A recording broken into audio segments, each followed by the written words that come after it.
क्या कहता है क्वेश्चन, ये आपको कोई मैट्रिक्स दिया हुआ and B be a 5 by 5 real matrix such that, अच्छा ये स्क्वायर मैट्रिक्स है, A B is a zero matrix, then the maximum possible rank of B,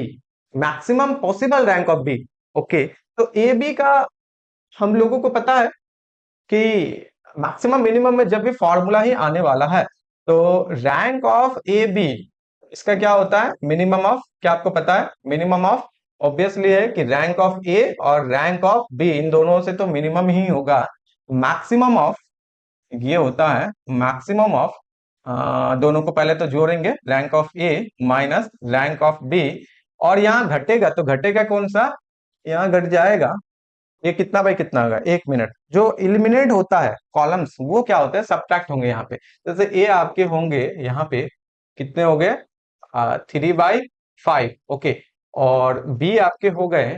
5/5, तो ए बी का जो प्रोडक्ट किए तो ये आपका आ गया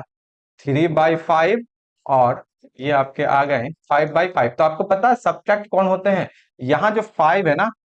जो हम लोग का एलिमिनेट हो जाता है ए बी के प्रोडक्ट में, जो आपका अल्टीमेटली 3/5 होता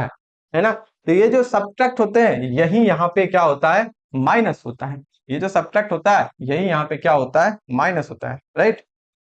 ठीक है, rank of A plus rank, sorry, rank of A plus rank of B, दोनों को जोड़ने के बाद जो एलिमिनेट हो गया उनको घटा दिया। ठीक है, और नहीं तो मैक्सिमम में ये आपका जीरो ही तो होगा, नहीं तो नहीं, जीरो ही। तो ये चीजें हम लोग यहां से कर सकते हैं। अच्छा, अब ए का रैंक कितना है, सर ए का रैंक तो 3 दिख रहा है ऐसे ही, एक यहाँ 0 0 है ना, अब इनसे इधर ले लो ना, इधर में ही, आ, हाँ बिल्कुल, अब यहीं पे देख लो, एक कॉलम, दो कॉलम, तीन कॉलम, तीनों कॉलम्स क्या है आपके, लीनियर इंडिपेंडेंट है, या 3 रो लीनियर इंडिपेंडेंट है, तो इजीली दिख रहा है यहाँ पे ए का रैंक 3 है, सिंस यहाँ से दिख रहा है इजिली। या आप चाहो तो इक्लॉन फॉर्म से ए को इक्लॉन फॉर्म से कर सकती हो, कितना हो गया सर, 1 1 0 0 1, सब्ट्रैक्ट कर दो तो 0 0 1 1 एंड 2, अगेन सब्ट्रैक्ट 0 0 4 4 3। ठीक है, इसको क्या किए हैं, यहाँ पे हम किए हुए हैं R2 minus R1 and R3 में R3 सिंपल सा R1, ये दोनों हम क्या किए, ऑपरेशन यहाँ पे यूज किए। फिर अगेन इक्लॉन फॉर्म 1 1 0 0 1, क्योंकि यहाँ रैंक दिख रहा है फिर भी आप चाहो तो निकाल सकते हो, 0 0 इनको 4 से मल्टीप्लाई कर दिए तो कितना हो गया, 4 हो गया, 8 माइनस 5, क्लियर। तो इसमें क्या किए सर, इसमें कुछ नहीं किए, R3 में सिंपल सी बात है, R3 minus 4 into R, echelon form में कर रहे हैं हम लोग, एलिमेंट्री रो ऑपरेशन यूज कर रहे हैं, क्या कर रहे हैं, एलिमेंट्री रो ऑपरेशन दिख रहा है क्लियरली डिविजिबल है, एक रो, दो रो, तीन रो, तीन रो क्या है, तीन रो क्या है आपका लीनियर इंडिपेंडेंट, तो बाइक्लॉन फॉर्म, ठीक है, rank of A is equal to हो गया आपका 3, rank of A is equal to हो गया 3। आ जाओ फॉर्मूला पे, मिनिमम और मैक्सिमम जब भी आपसे मांगा जाएगा, possible rank, at least rank, at most rank, है ना, तो आप फॉर्मूला का ही यूज करोगे तो ज्यादा बेहतर होगा, फॉर्मूला का यूज करोगे तो ज्यादा बेहतर होगा। क्लियर है हिमांशु, शोएब, राजीव,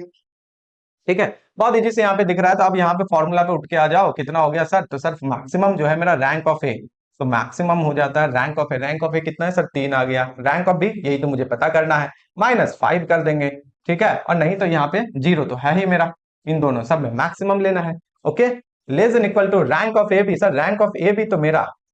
कितना है, 0 है, रैंक ऑफ ए बी तो 0 है, अब यहाँ पे देखो रैंक ऑफ ए बी क्या है मेरा, 0 है, तो काम बन गया, क्योंकि चाहिए मुझे क्या, मैक्सिमम, तो मैक्सिमम मतलब इससे या इससे ज्यादा ही मिल जाएगा। ठीक है, तो यहाँ पे आप इसका वैल्यू कितना हो गया सर, यहां से तो rank of B -2 less than equal to 0, 3 - 5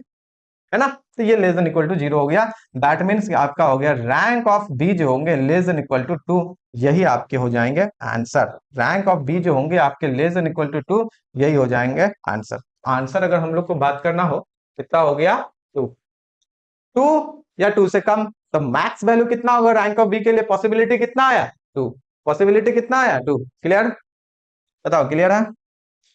clear है, हाँ या ना, चलो बेहतर। क्वेश्चंस बहुत ज्यादा टफ नहीं रहते हैं, आईआईटी जैम 2023 का क्वेश्चन है, ऐसा नहीं है कि बहुत पुराना है, जो छोटा छोटा कॉन्सेप्ट है बस उस पर भी वर्क करोगे ना, तो बहुत ज्यादा कैलकुलेशन नहीं करते हुए भी आप क्वेश्चंस को आसानी से डील कर सकते हैं। ठीक है, समटाइम्स क्वेश्चन को बनाने का अलग अलग बहुत सारे प्रोसेस होते हैं, अलग अलग थ्योरी होते हैं, लेकिन कभी कभी ऐसे भी होते हैं कि बिना पेन चलाए भी वो क्वेश्चंस बन सकते हैं। ठीक है, बस आपको उसमें सोचना है कि आखिर करना क्या है, आखिर करना क्या है।